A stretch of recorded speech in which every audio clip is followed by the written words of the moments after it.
युवक,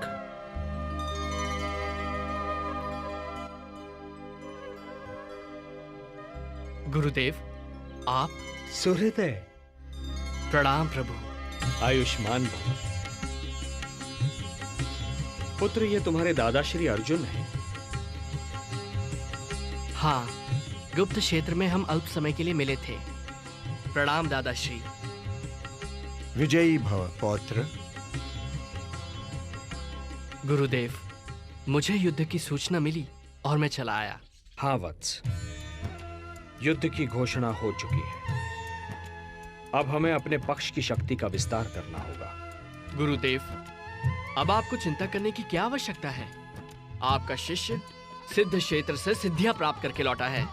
मैं अकेला ही समस्त कौरव सेना को समाप्त कर सकता हूं।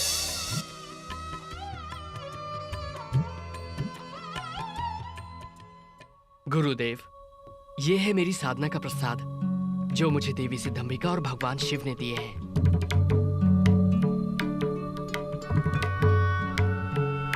इन बाणों की विशेषता क्या है पुत्र? पहला बाण जब चलेगा तो जिन लोगों के वध की मैं कामना करूंगा, ये उन पर मृत्यु चिन्ह बना देगा। पौत्र, ये कुछ अतिशयोक्ति नहीं लगती?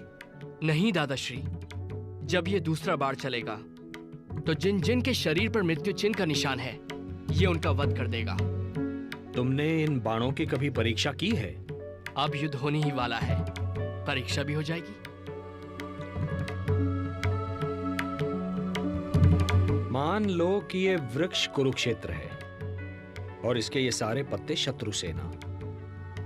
इन पर अपने बाणों का प्रयोग करके दिखाओ। जो आ गया गुरुदेव।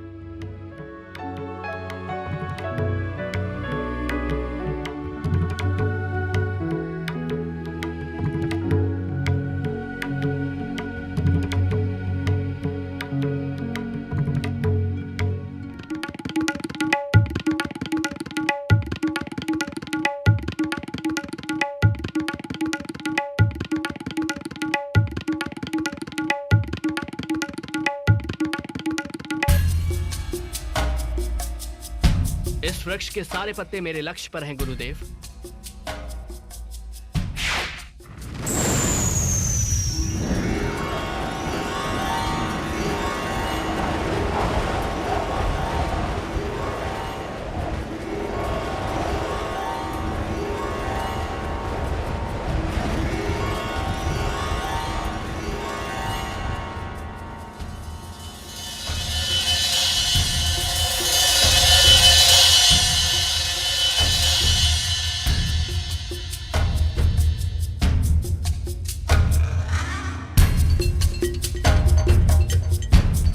गुरुदेव, पहले बाण ने अपना कार्य पूरा कर दिया।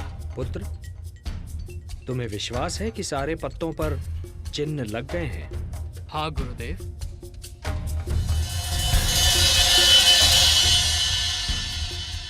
गुरुदेव, अब मेरे दूसरे बाण को छोड़ने से जितने पत्तों पर चिन्ह हैं, वो भूमि पर गिर जाएंगे। और तीसरा बाण तो प्रलय के समान है। यदि मैंने इसका प्रयोग किया तो सारी सृष्टि का विनाश हो जाएगा। मैं इसका प्रयोग कभी नहीं करूंगा। रुक जाओ पौत्र। अब मुझे पूर्ण विश्वास है कि इस महायुद्ध में हम पांडव दुर्बल नहीं हो सकते। दुर्बल तो अब कौरव लगते हैं। ऐसा मत कहिए दादाश्री, अन्यथा अनर्थ हो जाएगा। क्या अनर्थ होगा पुत्र? गुरुदेव, मैंने देवी सिद्धंबिका तथा भगवान शिव को वचन दिया है कि युद्ध में जो पक्ष कमजोर सिद्ध होगा, मैं उसकी ओर से युद्ध करूंगा।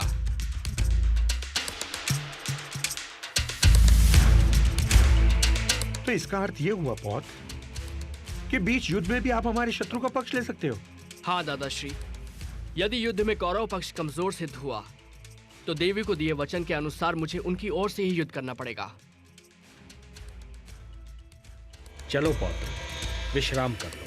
क्षमा करें गुरुदेव, मैंने निर्णय लिया है कि युद्ध क्षेत्र से बाहर रहकर ही युद्ध देखूंगा।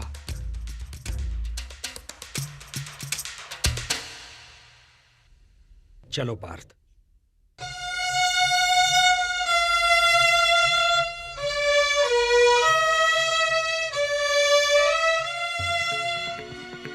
हे केशव, हे जनार्दन, इस युद्ध में तो हमारी विजय निश्चित है। निस्संदेह, किंतु जो मैं अभी सुनकर आ रहा हूं उसका अर्थ यह है कि पहले हमें पराजय की सीमा तक पहुंचना होगा, और पराजय का अर्थ है पांडवों में से 2-3 की मृत्यु और पांडव सेना का विनाश। पराजय? मैं कुछ समझा नहीं केशव। पार्थ, यदि हम कौरव सेना का नाश कर दें और विजय की ओर चलें, तो बर्बरीक अपने 2 ही बाणों से अपने विजय उल्लास को पराजय में बदल देगा। तो अब क्या करें?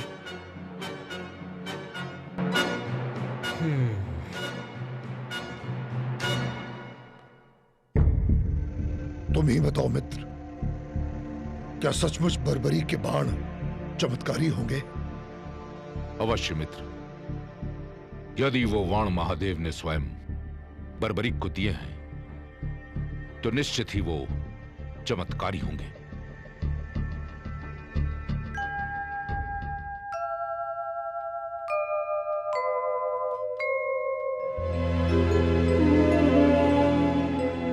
बर्बरीक को युद्ध से हटाना होगा, अन्यथा ये युद्ध की दिशा बदल देगा।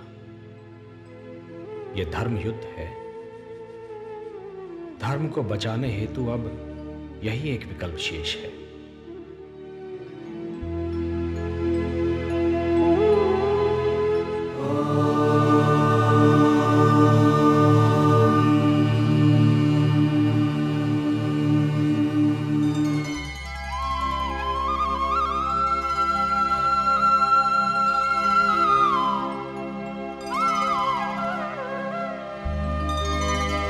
सूर्योदय, प्रणाम गुरुदेव। प्रणाम दादाश्री। आयुष्मान भव।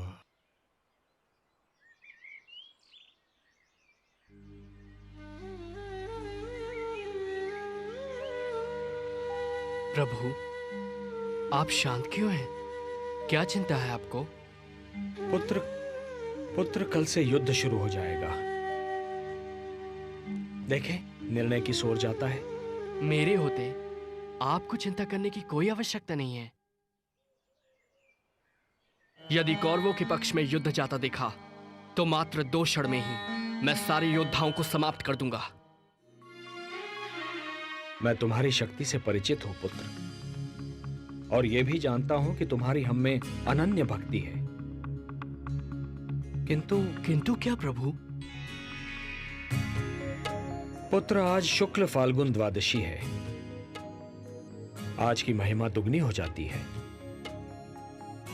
किंतु मुझे बताइए प्रभु, मैं आपके दिए हर आदेश का पालन करूंगा। वत्स सूर्योदय, युद्ध से पूर्व चंडी एक बलि चाहती है, और बलि उसी की चढ़ाई जाएगी जो अतुलित बलशाली होगा।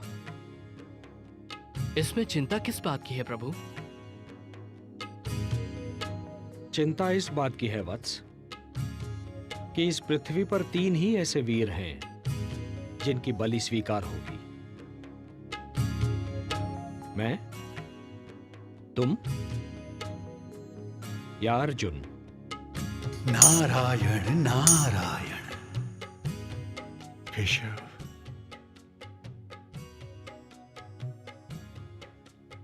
बस इतनी सी बात है केशव? क्या यही आपकी चिंता है?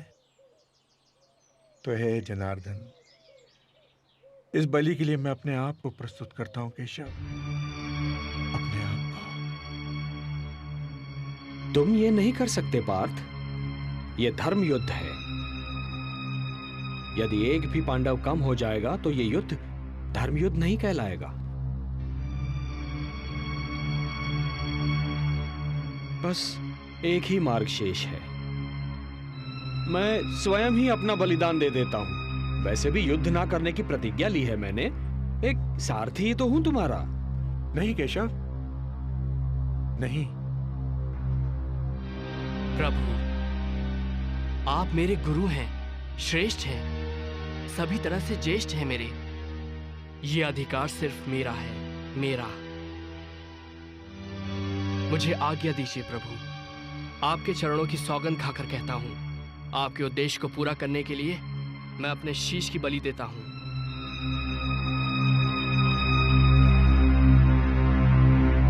प्रभु, ये कार्य करने से मेरे वंश की कीर्ति बढ़ेगी।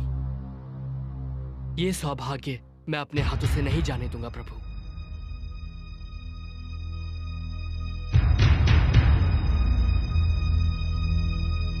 सोचिए मत प्रभु,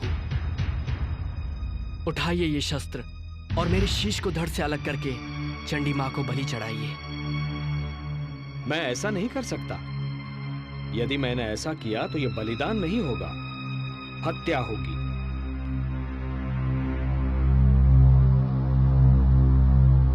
जब मैं स्वेच्छा से ये शीश आपको सौंप रहा हूं तो ये हत्या नहीं कहलाएगी। धर्म यह कहता है वत्स कि बलिदानी स्वयं दान दे। यदि मैं ऐसा करता हूं तो वो हत्या ही कहलाएगी।